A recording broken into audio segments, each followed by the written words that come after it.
দর্শক, এটা হইল হবিগঞ্জ জেলার সদর উপজেলার নিজামপুর ইউনিয়ন। এই নিজামপুর ইউনিয়নটা কৃষির লাগা অনেক উন্নত। আমি আপনারা আজকে এখানে লই আইছি পূর্ব কাটাখালী গ্রামও। এখানেও আপনারা দেখাইমু বেলাল ভাই নামে এক কৃষক আছেন, তাই শশা ফলাইছুন। কথা আর বাড়াই না, চলুন বেলাল ভাইয়ের শশার ক্ষেত।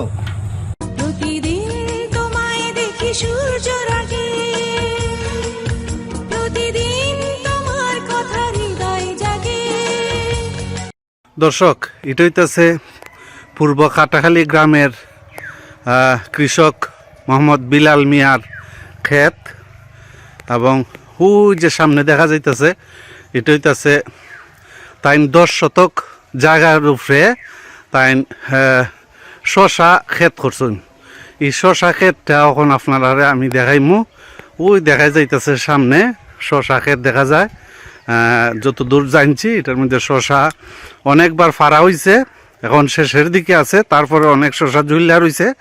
আমি আপনারা দেখাইমু। এখন আপনারা দেখতে পারতেছেন আমার পিছনে যে শশা ক্ষেতটা, এটা বেলাল ভাই এই শশা ক্ষেতটা তাই চাষ করছেন। আমি আপনারা দেখাইমু, আইন আমার সাথে। দর্শক, এই হইতেছে বেলাল ভাই।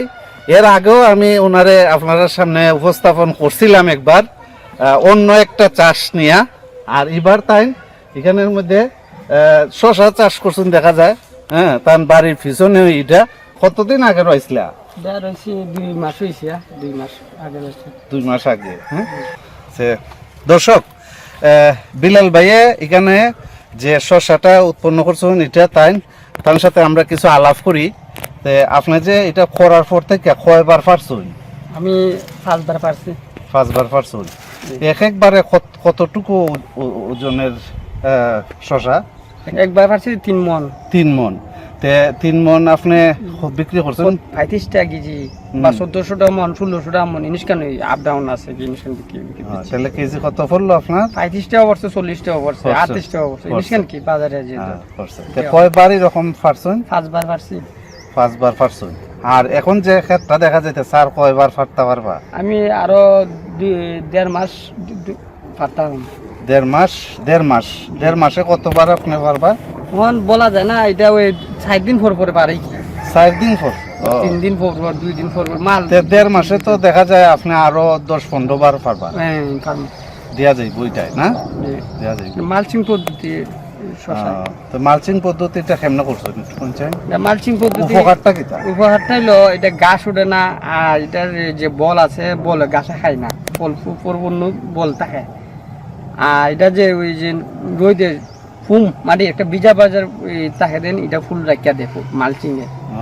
মানে এটা হলো লাভবান কি। আর ওই ঘাস আগাছা এগুলা হয় না? ঘাস আগাছা হয় না, আর গাছটা থাকে সুস্থ, গাছটা সুস্থ থাকে। আর এমনি এটা মানে ফলাইতে গিয়া আপনার কি কি মানে খরচ করণ লাগছে? কোল দিছি, গোবর দিছি 50 বার, কোল দিছি, এবারে যা তোমার ড্যাপ দিছি, লাল সার দিছি। কেন 10 শতক জায়গার মধ্যে আপনি খরচ টোটাল কত গেছে? গড়ে 25,000 মতো খরচ গেছে। মালচিং বাসে সবকিছু মিলে 25,000 টাকার মতো খরচ গেছে। আর সব মিললে আপনার এটা বিক্রি কত হইব? ইনশাল্লাহ লাখ টাকার মতো হইব। লাখ টাকা হইব। দর্শক, এই 10 শতক জায়গার মধ্যে 2 থেকে 3 মাসের ভিতরে 25,000 টাকা খরচ হয়েছে, কিন্তু তাই 1 লাখ টাকা মালামাল এখান থেকে বেচতে পারবা। তাহলে এই দিক থেকে চিন্তা করলে এটা মোটামুটি লাভজনক। আর কৃষি অফিস থেকে আপনি কি সহযোগিতা পাইছেন? কৃষি অফিসের থেকে এটা ট্রেনিং পাইছি, সহযোগিতা পাইছি না। ট্রেনিং পাইছেন না? 30-35 টাকা করে কেজি বিক্রি করা হইতেছে। এবং এটা এই যে এবং এগুলা কিন্তু খুচরা, কিন্তু খুচরা বাজারে বেচে তারা। এটা বেচে 60 টাকা কেজি।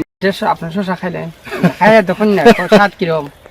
এটা খাটা আছে প্রত্যেকটা শশা খাটা না? খাইয়া দেখুন, সমস্যা না, খাইয়া দিন, ওষুধ নাই। আচ্ছা আচ্ছা।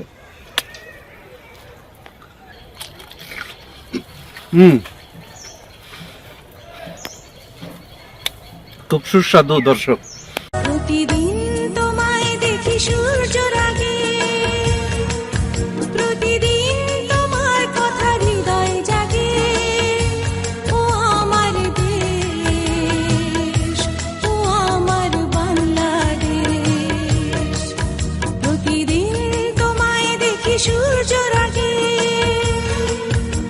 প্রতিদিন